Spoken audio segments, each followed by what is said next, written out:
Hi friends, it's me Riya. Welcome to be the best. So ഇന്നത്തെ നമ്മുടെ വീഡിയോയിൽ നമ്മൾ സ്ക്രാച്ച് എന്ന് പറയുന്ന ഒരു പ്ലാറ്റ്ഫോമിൻ്റെ കുറച്ച് ഇൻട്രൊഡക്റ്റീവ് പാർട്ടാണ് നോക്കാൻ പോകുന്നത്.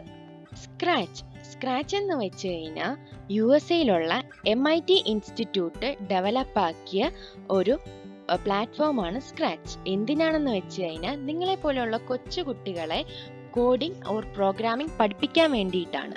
ഇതിൽ നിങ്ങൾക്ക് എന്ത് ചെയ്യാൻ പറ്റുമെന്ന് വെച്ചാൽ you can create interactive animations, stories, പിന്നെ ഗെയിംസ്. അതുപോലെ തന്നെ ഇപ്പം ഗെയിംസ് ഡെവലപ്പ് ചെയ്യുകയാണെങ്കിൽ അതിൽ നിങ്ങൾക്ക് അതിൻ്റെ ലൈഫ്, ഡിസ്പ്ലേ, സ്കോർസ് ഇതെല്ലാം നിങ്ങൾക്ക് സെറ്റ് ചെയ്യാൻ പറ്റും. നിങ്ങൾക്ക് എല്ലാവർക്കും ഗെയിം കളിക്കാൻ ഇഷ്ടമാണല്ലേ? എനിക്കിഷ്ടമാണ്. സോ ആ ഗെയിം നിങ്ങൾ തന്നെ ഡെവലപ്പ് ചെയ്യാൻ പറ്റുമെങ്കിൽ it's a great thing, right? So scratch platform use ചെയ്ത് നിങ്ങൾക്ക് ഗെയിം ഡെവലപ്പ് ചെയ്യാം. അതുപോലെ തന്നെ പിന്നെ കാർട്ടൂൺസ് ഒക്കെ കാണാൻ എല്ലാവർക്കും ഇഷ്ടമായിരിക്കും അല്ലേ? എനിക്കിഷ്ടമായിരുന്നു. എനിക്ക് Tom and Jerry, mister been ഒക്കെ ഇഷ്ടമായിരുന്നു. സോ ഇതേപോലത്തെ കാർട്ടൂൺസ് ഒക്കെ നിങ്ങൾക്ക് തന്നെ ക്രിയേറ്റ് ചെയ്യാൻ പറ്റുകയാണെങ്കിൽ സൂപ്പർ അല്ലേ? സോ അതിന് വേണ്ടിയിട്ടാണ് നമ്മൾ ഈ സ്ക്രാച്ച് പ്ലാറ്റ്ഫോം യൂസ് ചെയ്യുന്നത്. നമ്മൾ സ്ക്രാച്ചിൽ കോഡിംഗ് അല്ലെങ്കിൽ പ്രോഗ്രാമിംഗ് ആണ് ചെയ്യുന്നത്. എന്താണ് കോഡിംഗ് എന്നറിയാമോ? Coding is nothing but communicating with the computer in A language which computer understood. For example, ഞാൻ നിങ്ങളുമായിട്ട് കമ്മ്യൂണിക്കേറ്റ് ചെയ്യുന്നില്ലേ? അതുപോലെ നമ്മൾ കമ്പ്യൂട്ടറിനോട് കമ്മ്യൂണിക്കേറ്റ് ചെയ്യുന്നതിനാണ് കോഡിംഗ് എന്ന് പറയുന്നത്. ഇപ്പോൾ നിങ്ങളുടെ ലാപ്ടോപ്പ് അല്ലെങ്കിൽ നിങ്ങളുടെ സിസ്റ്റം ഷട്ട് ഡൗൺ ചെയ്ത് വെച്ചിട്ട് നിങ്ങൾ ഉറങ്ങുകയാണ്. അപ്പോൾ അത് തന്നെ ഓണായി എന്തെങ്കിലും വർക്ക് ചെയ്യൂ, എന്തെങ്കിലും ടാസ്ക് ചെയ്യൂ? No, right? അങ്ങനെ ചെയ്താൽ നമുക്കതിൽ എന്തെങ്കിലും ഗോസ്റ്റ് ഉണ്ടെന്നോ വൈറസ് ഉണ്ടെന്നോ ഒക്കെ പറയേണ്ടി വരും അല്ലേ? സോ നമ്മൾ എന്തെങ്കിലും ഇൻസ്ട്രക്ഷൻസ് കൊടുത്താൽ മാത്രമേ നമ്മുടെ കമ്പ്യൂട്ടർ വർക്ക് ചെയ്യത്തുള്ളൂ. Like your mumma commands you. For example, ഇപ്പോൾ നിങ്ങളുടെ അമ്മ നിങ്ങളോട് വന്നിട്ട് പഠിക്കാൻ പറയുകയാണ്, ഫോൺ അടച്ചു വെച്ച് പഠിച്ചേ എന്ന് പറയുകയാണ്. അപ്പോൾ നിങ്ങൾ അതെങ്ങനെയാണ് ചെയ്യുന്നത്? ഫസ്റ്റ് നിങ്ങൾ ചെയ്തുകൊണ്ടിരിക്കുന്ന ടാസ്ക് അത് സ്റ്റോപ്പ് ചെയ്തിട്ട് നിങ്ങൾ ബുക്ക് എടുക്കുന്നു, ബാഗ് എടുക്കുന്നു, ബാഗിന്റെ സിപ്പ് ഓപ്പൺ ചെയ്യുന്നു, എന്നിട്ട് ബുക്ക് എടുക്കുന്നു, പഠിക്കുന്നു. ആ ലേണിംഗ് എന്ന ടാസ്ക് നിങ്ങൾ ചെയ്തത് ഒരു സ്റ്റെപ്പ് ബൈ സ്റ്റെപ്പ് ആയിട്ടാണല്ലേ? സിമിലർലി നമ്മൾ എന്തെങ്കിലും ടാസ്ക് കമ്പ്യൂട്ടറിന് കൊടുത്താൽ അതും സ്റ്റെപ്പ് ബൈ സ്റ്റെപ്പ് ആയിട്ടാണ് എക്സിക്യൂട്ട് ചെയ്യുന്നത്. ഇപ്പോൾ ആ എക്സാമ്പിളിൽ, ഇപ്പം നിങ്ങളുടെ അമ്മ നിങ്ങളോട് പഠിക്കാൻ പറഞ്ഞ എക്സാമ്പിളിൽ അവിടെ ആരാണ് നിങ്ങൾക്ക് ഇൻസ്ട്രക്ഷൻസ് തന്നത് പഠിക്കുക എന്ന് പറഞ്ഞിട്ട്? യെസ്, യുവർ മം. നിങ്ങളുടെ അമ്മയാണ് അവിടെ ഇൻസ്ട്രക്ഷൻസ് തന്നത്. ഇപ്പോൾ വേറൊരു എക്സാമ്പിൾ എടുക്കുകയാണെങ്കിൽ, നിങ്ങളുടെ പെറ്റ്സിന് ഓരോരോ ഇൻസ്ട്രക്ഷൻസ് കൊടുക്കില്ലേ? ആ ബോൾ എടുത്തിട്ട് വാ, അത് ചെയ്, ഇത് ചെയ് എന്ന് പറഞ്ഞിട്ട്. അതുപോലെ നമുക്കും കമ്പ്യൂട്ടറിന് ഓരോരോ ഇൻസ്ട്രക്ഷൻസ് കൊടുക്കാം. അപ്പം ആരാണോ ഇൻസ്ട്രക്ഷൻസ് കൊടുക്കുന്നത് അവരെയാണ് പ്രോഗ്രാമേഴ്സ് ഓർ കോഡേഴ്സ് എന്ന് പറയുന്നത്. അതുപോലെ തന്നെ നിങ്ങളുടെ അമ്മ ഏത് ലാംഗ്വേജിലാണ്, നിങ്ങൾക്ക് മനസ്സിലാവുന്ന ഒരു ലാംഗ്വേജിലാണ് അല്ലേ പഠിക്കാൻ പറഞ്ഞത്? For example Malayalam. സിമിലർലി നമുക്ക് കമ്പ്യൂട്ടറിന് മനസ്സിലാകുന്ന ഒരു ലാംഗ്വേജിലാണ് നമ്മൾ ഇൻസ്ട്രക്ഷൻസ് കൊടുക്കുന്നത്. ആ ലാംഗ്വേജിനെയാണ് coding language or programming language എന്ന് പറയുന്നത്. For example C++, Java, HTML, Python etcetera. So നമ്മൾ സ്ക്രാച്ച് എടുക്കാൻ വേണ്ടിയിട്ട് നിങ്ങളുടെ വെബ് ബ്രൗസറിൽ പോയി സ്ക്രാച്ചിൻ്റെ ഒഫീഷ്യൽ വെബ്സൈറ്റായ scratch.mit.edu എന്ന വെബ് പേജിൽ കയറണം. അപ്പോൾ നിങ്ങൾക്ക് ഈ ഒരു പേജാണ് ഓപ്പണായി വരുന്നത്. സ്ക്രാച്ചിൽ നിങ്ങൾ കോഡ് ചെയ്യാൻ പോവുകയാണ്. അപ്പോൾ നിങ്ങൾക്കും ഒരു ആപ്സും കോഡേഴ്സ് ആകാം സ്ക്രാച്ച് യൂസ് ചെയ്യുന്നതിലൂടെ. സോ ഇതിലൂടെ നിങ്ങൾക്ക് ഫസ്റ്റ് ഒന്നെങ്കിൽ നിങ്ങൾക്ക് സ്ക്രാച്ച് കൊടുത്ത് ജോയിൻ ചെയ്ത് യൂസർ നെയിം പാസ്വേഡൊക്കെ കൊടുത്ത് ജോയിൻ ആകാം. ഇല്ലെങ്കിൽ ഇവിടെ നിങ്ങൾക്ക് ഒരു ക്രിയേറ്റ് ബട്ടൺ ഉണ്ട്, കണ്ടോ? Create button. അപ്പോൾ അതിൽ ക്ലിക്ക് ചെയ്ത് നമുക്ക് സ്ക്രാച്ചിൽ എൻ്റർ ആവാം. അപ്പോൾ ഈ വീഡിയോ ട്യൂട്ടോറിയൽ ഒന്ന് ക്ലോസ് ചെയ്യണം. അപ്പോൾ ഇതാണ് നമ്മുടെ സ്ക്രാച്ചിൻ്റെ ഇൻ്റർഫേസ്. ആദ്യമേ നമ്മൾ സ്ക്രാച്ച് ഓപ്പൺ ആക്കിയപ്പോൾ നിങ്ങളുടെ കണ്ണിൽ സ്ട്രൈക്ക് ചെയ്തത് ഒരു കാർട്ടൂൺ ക്യാരക്ടർ അല്ലേ? ഈ കാർട്ടൂൺ ക്യാരക്ടർ ഒരു ക്യാറ്റ് അല്ലേ? അപ്പോൾ ഇതുപോലെ ഒരുപാട് കാർട്ടൂൺ ക്യാരക്ടേഴ്സ് നമ്മുടെ സ്ക്രാച്ചിൽ അവൈലബിൾ ആണ്. ഒന്നെങ്കിൽ നിങ്ങൾക്ക് നിങ്ങളുടെ ഇന്നോവേഷൻ അനുസരിച്ച് നിങ്ങളുടെ ക്യാരക്ടേഴ്സിനെ ഡ്രോ ചെയ്ത് ഡിസൈൻ ചെയ്തെടുക്കാം. ഇല്ലെങ്കിൽ ആൾറെഡി സ്ക്രാച്ചിൽ കുറേ കാർട്ടൂൺ ക്യാരക്ടേഴ്സ് ആൾറെഡി അവൈലബിൾ ആണ്. അപ്പം ഈ കാർട്ടൂൺ ക്യാരക്ടേഴ്സിനെ എല്ലാം പറയുന്ന സ്ക്രാച്ചിൽ വിളിക്കുന്ന പേരാണ് സ്പ്രൈറ്റ്. എന്താണ്? സ്പ്രൈറ്റ്. അപ്പോൾ ഇപ്പോൾ ആൾറെഡി ഇവിടെ ഒരു ക്യാറ്റ് ഉണ്ട്, പക്ഷെ എനിക്ക് ഈ ക്യാറ്റിനെ വേണ്ട, എനിക്ക് വേറൊരു എനിക്കിഷ്ടപ്പെട്ട ഒരു കാർട്ടൂൺ ക്യാരക്ടറിനെ വേണം എനിക്ക് ആഡ് ആക്കാൻ. സോ അതിനായിട്ട് can you please follow my cursor. ദാണ്ടേ ചൂസ് എ സ്പ്രൈറ്റ്, അതായത് ക്യാറ്റിൻ്റെ ഒരു ഹെഡ് ഐക്കൺ പോലെ ഒരെണ്ണം ഉണ്ടല്ലേ, അതിൽ ക്ലിക്ക് ചെയ്താൽ നിങ്ങൾക്ക് വേണമെങ്കിൽ നിങ്ങൾക്ക് ഇഷ്ടപ്പെട്ട കാർട്ടൂൺ ക്യാരക്ടേഴ്സിനെ അപ്ലോഡ് ചെയ്യാം, ഇല്ലെങ്കിൽ ഡ്രോ ചെയ്തെടുക്കാം. ഇല്ലെങ്കിൽ ഒരു ഓപ്ഷൻ എന്ന് പറയുന്നത് സ്ക്രാച്ച് ലൈബ്രറിയിൽ നിന്ന് ഒരുപാട് കാർട്ടൂൺ ക്യാരക്ടേഴ്സ് ഉണ്ട്, അവിടുന്ന് ഒരെണ്ണം ചൂസ് ചെയ്യാം. ഞാനിപ്പോൾ അവിടുന്ന് നമ്മുടെ സ്ക്രാച്ച് ലൈബ്രറിയിൽ നിന്ന് ചൂസ് ചെയ്യുകയാണ്. സോ ഞാൻ ആ പ്ലസ് ഐക്കണിൽ ക്ലിക്ക് ആക്കിയപ്പോൾ എനിക്ക് ഒരുപാട് കളക്ഷൻസ് ഓഫ് കാർട്ടൂൺ ക്യാരക്ടേഴ്സിന് ഓപ്പൺ ആയി വന്നു സ്ക്രാച്ച് ലൈബ്രറിയിൽ നിന്ന്. സോ നിങ്ങൾക്ക് ഇഷ്ടപ്പെട്ട കാർട്ടൂൺ ക്യാരക്ടേഴ്സ് ഇവിടുന്ന് ചൂസ് ചെയ്യാം. ഞാനിപ്പോൾ ഇവിടെ കൺഫ്യൂസ്ഡ് ആയി നിൽക്കുകയാണ് ഏത് ചൂസ് ചെയ്യണമെന്ന്. ഈ ഡോഗിനെ എനിക്കിഷ്ടമായി, സോ ഞാനത് ചൂസ് ചെയ്യാണ്. പക്ഷെ ചൂസ് ചെയ്തപ്പോൾ ആ ക്യാറ്റ് ആൾറെഡി അവിടെ നിൽപ്പുണ്ട് അല്ലേ, ആ ക്യാറ്റ് സ്പ്രൈറ്റ്. സോ എനിക്കത് വേണ്ട, അത് എനിക്ക് ഡിലീറ്റ് ആക്കണം. സോ നിങ്ങൾക്ക് എന്തെങ്കിലും സാധനം വേണ്ടെങ്കിൽ നിങ്ങൾ ഡസ്റ്റ്ബിന്നിൽ ഇടും അല്ലേ, അതുപോലെയാണ് ഇപ്പോൾ എനിക്ക് ആ ക്യാറ്റിനെ വേണ്ട. സോ ആ ക്യാറ്റിൻ്റെ സ്പ്രൈറ്റ് ഐക്കണിൽ ക്ലിക്ക് ചെയ്യുമ്പോൾ നിങ്ങൾക്കൊരു ട്രാഷ് ഐക്കൺ, ഒരു ഡിലീറ്റ് ഓപ്ഷൻ കാണാം. അപ്പോൾ അതിൽ ക്ലിക്ക് ചെയ്താൽ ആ പഴയ ക്യാറ്റ് ഡിലീറ്റ് ആയി പോയിക്കോളും. ഇപ്പോൾ എൻ്റെ മെയിൻ ക്യാരക്ടർ ആയ ഡോഗ് മാത്രമായിട്ട് നിൽപ്പുണ്ട്. സോ അത് നിൽക്കുന്നത് എവിടാണ്, ഒരു വൈറ്റ് സ്ക്വയർ ഷേപ്പിലാണ് അല്ലേ, നിങ്ങൾക്ക് കാണാം ഒരു വൈറ്റ് സ്ക്വയർ ഷേപ്പിലാണ് എൻ്റെ ഡോഗ് നിൽക്കുന്നത്. നമ്മുടെ ആക്ടേഴ്സ് ഒക്കെ എവിടെയാണ്, ഇപ്പോൾ എൻ്റെ മെയിൻ ആക്ടർ എന്ന് പറയുന്നത് ഈ ഡോഗാണ്. സോ നമ്മുടെ ആക്ടേഴ്സ്, ഒറിജിനൽ ആക്ടേഴ്സ് ഒക്കെ എവിടെയാണ് നിൽക്കുന്നത്, സ്റ്റേജിലാണ് അല്ലേ. സിമിലർലി എൻ്റെ ഡോഗ് നിൽക്കുന്ന ഈ വൈറ്റ് സ്ക്വയർ ഷേപ്പിനെയാണ് സ്റ്റേജ് എന്ന് പറയുന്നത്. അതിന് പറയുന്ന പേരാണ് സ്റ്റേജ് എന്ന്. ഓക്കെ, നിങ്ങൾ ഏത് സ്റ്റേജ് നോക്കിയാലും അതെപ്പോഴും ഡെക്കറേറ്റ് ചെയ്താണല്ലേ വെക്കുന്നത്. ഒന്നെങ്കിൽ ലൈറ്റൊക്കെ വെച്ചിട്ട് ഡെക്കറേറ്റ് ആയിരിക്കും, ഇല്ലെങ്കിൽ കർട്ടനൊക്കെ വെച്ചിട്ട് ഡെക്കറേറ്റ് ചെയ്ത് വെച്ചേക്കും അല്ലേ. സോ സിമിലർലി ഇപ്പോൾ എൻ്റെ ഡോഗ് സ്പ്രൈറ്റ് നിൽക്കുന്ന ഈ സ്റ്റേജും എനിക്ക് ഡെക്കറേറ്റ് ചെയ്യാം, അതിൻ്റെ ബാക്ക്ഗ്രൗണ്ടും എനിക്ക് ഡെക്കറേറ്റ് ചെയ്യാൻ പറ്റും.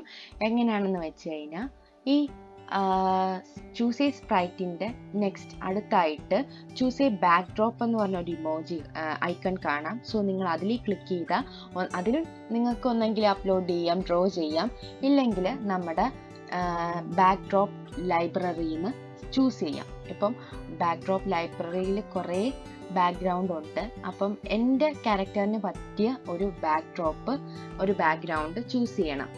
ഇപ്പോൾ ഞാൻ എൻ്റെ ഡോഗിനെ ചേരുന്നത് ഏതാണ്, ഈ കളർഫുൾ സിറ്റി എനിക്കിഷ്ടമായി, അപ്പോൾ ഞാൻ അത് ചൂസ് ചെയ്യുകയാണ്.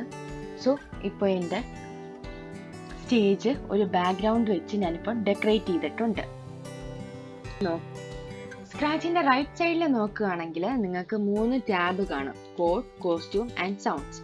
അപ്പം കോഡിനകത്ത് നമ്മൾ ഏത് പ്രോഗ്രാമോ എന്തൊക്കെ ഇൻസ്ട്രക്ഷൻസ് ആണോ കൊടുക്കേണ്ടത് അതിന് വേണ്ടിയിട്ടുള്ള ബ്ലോക്സ് എല്ലാം നമ്മുടെ ഈ കോഡിൽ പല കളേഴ്സിൽ അവൈലബിൾ ആണ്. ഇപ്പം നിങ്ങൾക്ക് നമ്മുടെ സ്പ്രൈറ്റിനെ മൂവ് ചെയ്യിക്കണം, എന്തെങ്കിലും ടൈപ്പിലുള്ള മൂവ്മെൻറ്റ് വേണമെന്നുണ്ടെങ്കിൽ അതിന് വേണ്ടിയുള്ള ബ്ലോക്സ് എല്ലാം മോഷനിൽ അവൈലബിൾ ആണ്. ഇപ്പോൾ എന്തെങ്കിലും സൗണ്ട്സ് ആഡ് ചെയ്യണമെങ്കിൽ അതിന് വേണ്ടിയുള്ള ബ്ലോക്സ് എല്ലാം സൗണ്ടിൽ അവൈലബിൾ ആണ്. അടുത്തതായിട്ട് കോസ്റ്റ്യൂം ആണുള്ളത്. കോസ്റ്റ്യൂം എന്ന് കേട്ടപ്പോൾ നിങ്ങൾ വിചാരിച്ചു കാണും അതിൻ്റെ ഔട്ട്ഫിറ്റ് എന്തെങ്കിലും ചേഞ്ച് വരുത്താൻ വേണ്ടിയിട്ടായിരിക്കും എന്നല്ലേ. പക്ഷേ സ്ക്രാച്ചിലെ കോസ്റ്റ്യൂം യൂസ് ചെയ്തിട്ട് നമുക്ക് നമ്മുടെ സ്പ്രൈറ്റിൻ്റെ എന്തെങ്കിലും ബോഡി പൊസിഷൻസ് ചേഞ്ച് ചെയ്യണമെന്നുണ്ടെങ്കിലോ ഇല്ലെങ്കിൽ അതിൻ്റെ ലെന്ത് ഇല്ലെങ്കിൽ സൈസ് ഇൻക്രീസ് ചെയ്യണമെങ്കിലോ ഡിക്രീസ് ചെയ്യണമെങ്കിലോ അത് ചെയ്യാൻ പറ്റും. ഇല്ലെങ്കിൽ ഇപ്പോൾ അതിന് വേറെ ഇപ്പോൾ ഒരു ടെയിലിന് മാത്രം ഒരു കളറ് ചേഞ്ച് ചെയ്ത് കൊടുക്കണമെങ്കിൽ അത് ചേഞ്ച് ചെയ്യാൻ പറ്റും. പിന്നെ അതിൻ്റെ ലെഫ്റ്റ് സൈഡിലായിട്ട് നിങ്ങൾക്ക് നെക്സ്റ്റ് കോസ്റ്റ്യൂം എടുക്കുന്നതിലൂടെ അതിൻ്റെ വർക്കിംഗ് സ്റ്റൈൽ തന്നെ ചേഞ്ച് ചെയ്യുന്നതായിട്ട് കാണാൻ പറ്റും. അതിൻ്റെ നെക്സ്റ്റ് ടാബ് എന്ന് പറയുന്നത് സൗണ്ടാണ്. സൗണ്ടിൽ നമുക്ക് നമ്മുടെ സ്പ്രൈറ്റിന് എന്തെങ്കിലും സൗണ്ട് ആഡ് ചെയ്യണമെന്നുണ്ടെങ്കിൽ അത് ആഡ് ആക്കാൻ പറ്റും. അതായത് അതിൻ്റെ താഴെയായിട്ട് ലെഫ്റ്റ് സൈഡിൽ ഒരു ചൂസ് എ സൗണ്ട്, ആ ഒരു പ്ലസ് ഐക്കൺ വെച്ചിട്ടുള്ള ഓപ്ഷൻസ് ഉണ്ട്. അപ്പോൾ നമ്മൾ അതിൽ ഏതെങ്കിലും ഒന്ന് ക്ലിക്ക് ചെയ്താൽ നമുക്ക് ഡിഫറെൻറ്റ് സൗണ്ട്സ് അവൈലബിൾ ആണ് കേട്ടോ. അതുപോലെ നമുക്ക് ഇങ്ങനെ കേട്ട് നോക്കി ചൂസ് ചെയ്യാവുന്നതാണ്. ഇല്ലെങ്കിൽ ഇപ്പോൾ ആദ്യമേ നമ്മുടെ ഇവിടെ ആൾറെഡി ഒരു ഡോഗിൻ്റെ സൗണ്ട് അവൈലബിൾ ആണ്. കണ്ടോ, അങ്ങനെ സൗണ്ട് നമുക്ക് ചൂസ് ചെയ്ത് ആഡ് ആക്കാൻ പറ്റും ഈ സൗണ്ട് ടാബ് യൂസ് ചെയ്തിട്ട്. ഓക്കെ, വിതൗട്ട് വേസ്റ്റിംഗ് ടൈം നമുക്ക് കോഡിങ്ങിലോട്ട് കടക്കാം. ഇപ്പോൾ അതിന് മുമ്പായിട്ട് എനിക്ക് എൻ്റെ ഡോഗിനെ ഇത്തിരി വലുതാക്കിയോ ചെറുതാക്കിയോ ഒക്കെ വേണമെന്നുണ്ടെങ്കിൽ ഈ സ്പ്രൈറ്റ് കൺട്രോൾ ഏരിയയിൽ ഇവിടെ അതിൻ്റെ സൈസ് ചേഞ്ച് ചെയ്യാനായിട്ട് പറ്റും. അതായത് ഇപ്പോൾ ഡിഫോൾട്ടായിട്ട് 100 ആണുള്ളത്, ഞാനത് 200 ആക്കുകയാണ്. അപ്പോൾ ദാ എൻ്റെ ഡോഗ് വലുതായി. ഇപ്പോൾ അത് ചെറുതാക്കണമെന്നുണ്ടെങ്കിൽ അതിന് ഒരു കൊച്ചു വാല്യൂ കൊടുത്താൽ മതി. ഞാൻ 50 കൊടുത്തു. അപ്പോൾ എൻ്റെ ഡോഗ് ബിക്കംസ് എ പപ്പി. എൻ്റെ ഡോഗ് ഒരു പപ്പിക്കുട്ടിയായിട്ട് മാറിയിട്ടുണ്ട്. എനിക്ക് ഇത്തിരി വലിയ ഡോഗ് തന്നെ വേണം, അതുകൊണ്ട് ഞാൻ 150 വാല്യൂ തന്നെ കൊടുക്കുകയാണ്. ഇനി നെക്സ്റ്റ് എന്താ എനിക്ക് ചെയ്യാൻ പറ്റുക? എനിക്ക് നെക്സ്റ്റ് ആയിട്ട് ഈ ഡോഗിനെ നടത്തിയിട്ട് എവിടെയെങ്കിലും ചെല്ലുമ്പോൾ അത് അതിൻ്റെ direction left or right change ചെയ്ത് തിരിച്ച് നടക്കണം. അത്രയാണ് ഞാൻ ഇന്ന് ചെയ്യാൻ ഉദ്ദേശിക്കുന്ന ഈ വീഡിയോയിലൂടെ. സോ അതാണ് എൻ്റെ പ്ലാൻ. സോ അതിനായിട്ട് കോഡ് ചെയ്യാൻ വേണ്ടിയിട്ട് നമ്മുടെ കോഡ് ടാബിൽ ഇവൻസിൽ first when green flag clicked, അപ്പോൾ അത് ഡ്രാഗ് ചെയ്തു ഡ്രോപ്പ് ചെയ്ത് ഒരു വൈറ്റ് സ്പേസിലാണല്ലോ ഇട്ടേ. അപ്പം നമ്മൾ ഇവിടെ കോഡ് ചെയ്യുന്നത് ഓരോരോ ബ്ലോക്സ് ജോയിൻ ചെയ്തിട്ടാണ് കോഡ് ചെയ്യുന്നത്. അതുകൊണ്ട് ബ്ലോക്ക് ബേസ്ഡ് കോഡിംഗ് ആണ് നമ്മളിവിടെ ചെയ്യുന്നത്.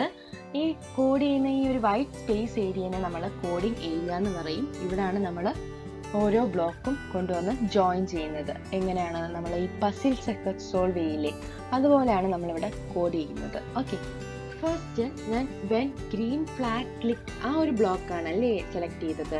അതെന്താണെന്ന് അറിയാമോ? അതായത് നിങ്ങൾക്ക് ഈ ഗ്രീൻ ഫ്ലാഗ് വേറെ എവിടെയെങ്കിലും കാണാൻ പറ്റുന്നുണ്ടോ? യെസ്, ഇവിടെ നിങ്ങൾക്ക് ഒരു ഗ്രീൻ ഫ്ലാഗ് കാണാം. എന്ന് വെച്ചാൽ അതെന്തിനാണെന്ന് വെച്ചാൽ ഇപ്പോൾ നിങ്ങൾ ഗെയിമൊക്കെ കളിക്കില്ലേ, ഈ ഗെയിമൊക്കെ കളിക്കുന്നതിന് മുമ്പായിട്ട് ഒരു ഗെയിം ആപ്പ് ഓപ്പൺ ആക്കി കഴിഞ്ഞാൽ നിങ്ങൾക്ക് അവിടെ സ്റ്റാർട്ട് ബട്ടൺ ഉണ്ടല്ലേ, അതിന് സിമിലർ ആണ് ഈ ഗ്രീൻ ഫ്ലാഗ്. ഇതെന്ന് പറയുന്നത് നമ്മൾ ഏത് പ്രോഗ്രാം ആണോ ചെയ്യുന്നത് അത് സ്റ്റാർട്ട് ആവണമെന്നുണ്ടെങ്കിൽ ഈ ഗ്രീൻ ഫ്ലാഗ് ക്ലിക്ക് ചെയ്യണം. അതുപോലെ തന്നെ ഒരു റെഡ് റൗണ്ട് ബട്ടൺ ഉണ്ടല്ലേ, അതെന്ന് പറയുന്നത് നമ്മൾ ചെയ്യുന്ന നമ്മൾ കൊടുക്കുന്ന ഇൻസ്ട്രക്ഷൻസ് സ്റ്റോപ്പ് ചെയ്യണമെന്നുണ്ടെങ്കിൽ അത് ആ ബട്ടൺ ക്ലിക്ക് ചെയ്യുമ്പോൾ അത് സ്റ്റോപ്പ് ആവും. അതാണ് വെൻ ഗ്രീൻ ഫ്ലാഗ് ക്ലിക്ക് ആവുമ്പോൾ അതിൻ്റെ താഴെയുള്ള പ്രോഗ്രാംസ് ഒക്കെ എക്സിക്യൂട്ട് ചെയ്യാൻ തുടങ്ങും. ഇനി എൻ്റെ ഡോഗിനെ മൂവ് ചെയ്യിക്കാൻ വേണ്ടിയിട്ട് മോഷനിൽ നിന്ന് മൂവ് എന്ന ബ്ലോക്ക് എടുത്ത് ഡ്രാഗ് ചെയ്ത് ഡ്രോപ്പ് ചെയ്ത് ജോയിൻ ചെയ്യുകയാണ്. അപ്പോൾ നമുക്ക് എന്ത് ചേഞ്ചാണ് വരുത്തുന്നതെന്ന് നോക്കാം. യെസ്, എൻ്റെ ഡോഗ് മൂവ് ആയല്ലേ, പക്ഷെ ഒരു ലിറ്റിൽ ബിറ്റ്, ഒരു കുറച്ച് മാത്രം ഡിസ്റ്റൻസ് അത് മൂവ് ആയുള്ളൂ. നിങ്ങൾ 10 സ്റ്റെപ്പ് എന്ന് കണ്ടപ്പോൾ വിചാരിച്ചു കാണും അത് 10 സ്റ്റെപ്പ് നടക്കുമെന്ന്. പക്ഷെ അല്ല, അതൊരു എത്രമാത്രം ഏരിയ കവർ ചെയ്തെന്നാണ് ആ 10 സ്റ്റെപ്പ് കൊണ്ടുവന്ന് ഉദ്ദേശിക്കുന്നത്. ഇപ്പം ഞാൻ 50 ആക്കി കൊടുത്ത്. അപ്പം ഇനി എന്ത് ചേഞ്ചാ വരുത്തുന്നതെന്ന് നോക്കാം. യെസ്, അത് മൂവായി, പക്ഷെ കുറച്ചധികം ഡിസ്റ്റൻസ് കവറായി അല്ലേ, കണ്ടോ? യെസ്, അപ്പോൾ പക്ഷെ നിങ്ങൾ ശ്രദ്ധിച്ചു കാണാം, ഞാനത് 10 തന്നെ ആക്കുകയാണേ. അത് ഒരു പ്രാവശ്യം മാത്രമേ മൂവ് ആയുള്ളൂ അല്ലേ. ഇല്ലെങ്കിൽ നമ്മൾ എപ്പോഴും ഈ ഗ്രീൻ ഫ്ലാഗ് ഇല്ലെങ്കിൽ സ്റ്റാർട്ട് ബട്ടൺ ക്ലിക്ക് ആക്കിക്കൊണ്ടേ ഇരിക്കണം, അതിനെ കണ്ടിന്യൂസ് ആയിട്ട് മൂവ് ചെയ്യിക്കണമെങ്കിൽ. സോ അതെനിക്ക് ഓട്ടോമാറ്റിക്കായിട്ട് കണ്ടിന്യൂസ് ആയിട്ട് മൂവ് ചെയ്യിക്കണമെങ്കിൽ നമ്മൾ അതിൻ്റെ മൂവ്മെൻറ്റിൽ ഒരു കൺട്രോൾ കൊടുക്കണം അല്ലേ. അതിനുവേണ്ടി കൺട്രോളിൽ പോയി ഒന്നെങ്കിൽ 4 അവർ എടുക്കുക, ഇല്ലെങ്കിൽ റിപ്പീറ്റ് ബ്ലോക്ക് എടുക്കുക. ഈ റിപ്പീറ്റ് ബ്ലോക്ക് കൊണ്ട് ഉദ്ദേശിക്കുന്നത് അത് ആ സ്റ്റെപ്സ് റിപ്പീറ്റ് ചെയ്യും. ഈ മൂവ്മെന്റ് എന്നുള്ള സ്റ്റെപ്പ് റിപ്പീറ്റ് ചെയ്യും, പക്ഷെ up to a certain limit. For example 10 step, ഇവിടെ 10 സ്റ്റെപ്പ് മാത്രമേ അത് റിപ്പീറ്റ് ചെയ്യത്തുള്ളൂ. അപ്പോൾ എനിക്ക് അങ്ങനെയല്ല വേണ്ടത്, എനിക്ക് കണ്ടിന്യൂസ് ആയിട്ട് റിപ്പീറ്റ് ചെയ്തുകൊണ്ടേ ഇരിക്കണം. അതിന് വേണ്ടിയിട്ട് ഞാൻ 4 അവർ ചൂസ് ചെയ്യാണ്. അപ്പം ഈ 4 അവർ ഡ്രാഗ് ചെയ്ത് ഡ്രോപ്പ് ചെയ്ത് ജോയിൻ ചെയ്യാണ്. എനിക്കിപ്പോൾ ഈ റിപ്പീറ്റ് എന്നുള്ള ബ്ലോക്ക് വേണ്ട. അപ്പം എനിക്ക് ഒന്നെങ്കിൽ റൈറ്റ് ക്ലിക്ക് ചെയ്ത് കഴിഞ്ഞാൽ ഒന്നെങ്കിൽ ഡിലീറ്റ് ബ്ലോക്ക് കൊടുത്ത് ഡിലീറ്റ് ചെയ്യാം, ഇല്ലെങ്കിൽ അത് സെലക്ട് ചെയ്ത് നമ്മുടെ കീബോർഡിൽ ഡിലീറ്റ് ബട്ടണിൽ ക്ലിക്ക് ചെയ്താൽ അത് ഡിലീറ്റ് ആവും, ഇല്ലെങ്കിൽ തിരിച്ച് ലെഫ്റ്റ് സൈഡിലോട്ട് തന്നെ ഡ്രാഗ് ചെയ്ത് ഡ്രോപ്പ് ചെയ്താൽ അതങ്ങ് പോയിക്കോളും. ഓക്കെ, നമ്മളിപ്പോൾ കുറേ ബ്ലോക്സ് ജോയിൻ ചെയ്ത് വെച്ചിട്ടുണ്ടല്ലേ, അതിന് പറയുന്ന പേരാണ് സ്ക്രിപ്റ്റ്സ് എന്ന്. ഇനി നമുക്ക് നമ്മുടെ ഡോഗ് കണ്ടിന്യൂസ് ആയിട്ട് വാക്കാകുമോ എന്ന് നോക്കാം. അതിനായിട്ട് ഞാൻ സ്റ്റാർട്ട് ബട്ടൺ ക്ലിക്ക് ചെയ്യണം. So here go. യെസ്, എൻ്റെ ഡോഗ് പോയി. കണ്ടിന്യൂസ് ആയിട്ട് നടന്നു പോയി ഓട്ടോമാറ്റിക്കായിട്ട്. പക്ഷെ അത് തിരിച്ചു വന്നില്ല അല്ലേ, എവിടെയോ പോയി. എൻ്റെ പ്ലാൻ എന്ന് പറയുന്നത് എവിടെയെങ്കിലും ചെല്ലുമ്പോൾ അത് റൊട്ടേറ്റ് ചെയ്ത് ലെഫ്റ്റ് ഓർ റൈറ്റ് എടുത്ത് തിരിച്ചു വരാൻ വേണ്ടിയിട്ടായിരുന്നു. സോ ഇപ്പോൾ തിരിച്ചു വന്നില്ല, കണ്ടിന്യൂസ് ആയിട്ട് പോയതേ ഉള്ളൂ. So I'm just stopping my program and first പൊസിഷനിൽ തന്നെ എൻ്റെ ഡോഗിനെ കൊണ്ട് വയ്ക്കുകയാണ്. എന്നിട്ട് ഇനി അത് തിരിച്ചു വരാൻ വേണ്ടിയിട്ട് മോഷനിൽ അത് റൊട്ടേറ്റ് ചെയ്ത് ലെഫ്റ്റ് ഓർ റൈറ്റ് റൊട്ടേറ്റ് ചെയ്ത് തിരിച്ചു വരണം. സോ ആ ഒരു set rotation style left or right ഈ ഒരു ബ്ലോക്ക് ജോയിൻ ചെയ്യാണ്. ഇനി നമുക്ക് പ്രോഗ്രാം റൺ ചെയ്ത് നോക്കാം. ഗോ. യെസ്, എഗെയിൻ അത് പോയി, പക്ഷെ എഗെയിൻ അത് തിരിച്ചു വന്നില്ല അല്ലേ. തിരിച്ചു വരാൻ വേണ്ടിയിട്ട് മോഷനിൽ തന്നെ സ്ക്രോൾ ഡൗൺ ചെയ്യുമ്പോൾ ഇഫ് ഓൺ എഡ്ജ് ബൗൺസ് ആ ഒരു ബ്ലോക്ക് ഉണ്ട്. ഇതുകൊണ്ട് മീൻ ചെയ്യുന്നത് എപ്പോഴേലും ഇത് അതിൻ്റെ എഡ്ജിൽ പോയി ഇടിച്ചു കഴിഞ്ഞാൽ അത് ബൗൺസ് മീൻസ് കം ബാക്ക് അല്ലേ, അത് തിരിച്ചു വരണം. അപ്പം അതാണ് ഈ ബ്ലോക്ക് കൊണ്ടൊന്ന് ഉദ്ദേശിക്കുന്നത്. ഏതെങ്കിലും എഡ്ജിൽ പോയി ഇടിക്കുമ്പോൾ അത് ബൗൺസ് ചെയ്ത് വരണം. അപ്പോൾ ഞാൻ ഡോഗിനെ ഫസ്റ്റ് പൊസിഷനിൽ തന്നെ വയ്ക്കുകയാണ്. എന്നിട്ട് ഇഫ് ഓൺ എഡ്ജ് ബൗൺസ് ആ ഒരു ബ്ലോക്ക് കൂടി ആഡ് ആക്കി ഇനി നമ്മുടെ പ്രോഗ്രാം റൺ ചെയ്ത് നോക്കാം. ഗോ. യെസ്, എൻ്റെ പ്ലാൻ പോലെ തന്നെ ഇത് നിങ്ങൾക്ക് വലുതായിട്ട് കാണണമെങ്കിൽ ഇതാ ഈ ഒരു ഐക്കൺ കണ്ടോ, ഫുൾ സ്ക്രീൻ മോഡ് അതിൽ ഇട്ട് കഴിഞ്ഞാൽ നിങ്ങൾക്ക് നിങ്ങൾ ചെയ്ത പ്രോജക്റ്റ് ഫുൾ സ്ക്രീനിൽ കാണാൻ പറ്റും. ഇപ്പോൾ എൻ്റെ ഡോഗ് നടന്നു ഏതെങ്കിലും എഡ്ജിൽ പോയി ഇടിക്കുമ്പം അത് ലെഫ്റ്റ് ഓർ റൈറ്റ് എടുത്തിട്ട് തിരിച്ച് നടക്കുന്നു അല്ലേ, ബൗൺസ് ചെയ്ത് പോന്നു. യെസ്, പക്ഷേ ഇപ്പോൾ എൻ്റെ ഡോഗ് ഒറ്റയ്ക്കായതുപോലൊരു ഫീല്. സോ ഞാൻ എൻ്റെ ഡോഗിന് ഒരു ഫ്രണ്ടിനെയും കൂടി ആഡ് ആക്കാൻ പോകുകയാണ്. അതിന് വേണ്ടിയിട്ട് എവിടെയായിരുന്നു, യെസ്, ചൂസ് സ്പ്രൈറ്റിൽ ഞാനൊരു പുതിയ നമുക്ക് ഇഷ്ടപ്പെട്ട ക്യാരക്ടറിനെ ചൂസ് ചെയ്യണം. ഞാനിപ്പോൾ എൻ്റെ ഡോഗിനെ ഫ്രണ്ടായിട്ട് ഒരു പെൻഗ്വിനെ ചൂസ് ചെയ്യാണ്. ഇനി നമ്മൾ ഈ പെൻഗ്വിനെ മൂവ് ചെയ്യിക്കണമെങ്കിൽ കോഡ് ചെയ്യിക്കണം അല്ലേ, കോഡ് ചെയ്യണം. അതിനുവേണ്ടി ഇവൻറ്റ്സിൽ first event green flag click, പിന്നെ മൂവ് ചെയ്യിക്കാൻ വേണ്ടി മോഷനിൽ മൂവ് 10 സ്റ്റെപ്പ്, അത് കണ്ടിന്യൂ ചെയ്യിക്കാൻ വേണ്ടി കൺട്രോളിൽ പോയി 4 hour ലൂപ്പ് എടുത്ത് ഡ്രാഗ് ചെയ്ത് ഡ്രോപ്പ് ചെയ്തു. പിന്നീട് അത് ലെഫ്റ്റ് റൈറ്റ് എടുക്കാൻ വേണ്ടിയിട്ട് മോഷനിൽ വീണ്ടും set rotation style left or right, അത് തിരിച്ചു വരാൻ വേണ്ടി ഇഫ് എഡ്ജ് ബൗൺസ് അത് ഡ്രാഗ് ചെയ്ത് ഡ്രോപ്പ് ചെയ്തു. ഇനി പെൻഗ്വിനെ ഞാൻ റാൻഡം പൊസിഷനിലോട്ട് അത് മൂവ് ചെയ്യാൻ വേണ്ടിയിട്ട് glide 1 second to random position ഈ ഒരു ബ്ലോക്ക് കൂടി ജോയിൻ ചെയ്യാണ്.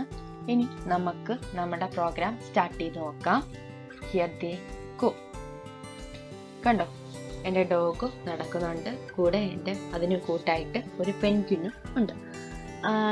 ഇന്ന് നമ്മൾ ഈ വീഡിയോയിലൂടെ പഠിച്ചത് എങ്ങനെ നമ്മുടെ സ്പ്രൈറ്റിനെ മൂവ് ചെയ്യിക്കാം എന്നാണ്.